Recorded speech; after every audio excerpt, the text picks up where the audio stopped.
கடலூர் அருகே தமது கணவரை அபகரித்த அக்காளை மகன்களுடன் சேர்ந்து கொலை செய்த தங்கை உள்ளிட்ட மூவர் கைது செய்யப்பட்டனர்.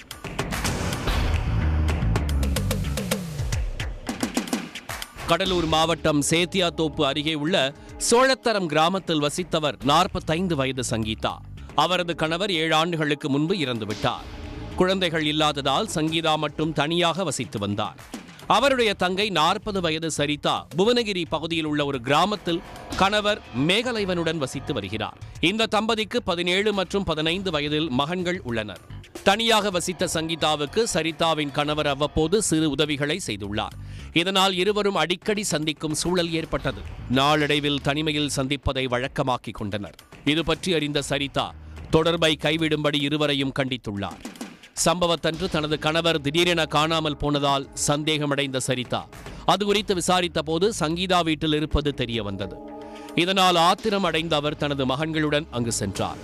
அது பற்றி அறிந்த கணவர் தப்பி ஓடிவிட்டார். சங்கீதாவை சுற்றி வளைத்த சரிதாவும் அவரது மகன்களும் சரமாரியாக தாக்கியதாக தெரிகிறது. பின்னர் சங்கீதாவை சேலையால் கழுத்தை இறுக்கி கொலை செய்துவிட்டதாக அக்கம்பக்கத்தினர் காவல் நிலையத்துக்கு தகவல் தெரிவித்தனர்.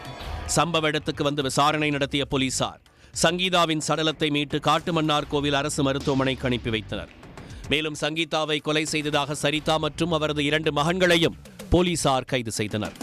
தமது கணவரை அபகரித்த அக்காளை தங்கையே மகன்களுடன் சேர்ந்து கொலை செய்த சம்பவம் அந்த பகுதியில் பரபரப்பாக பேசப்பட்டது.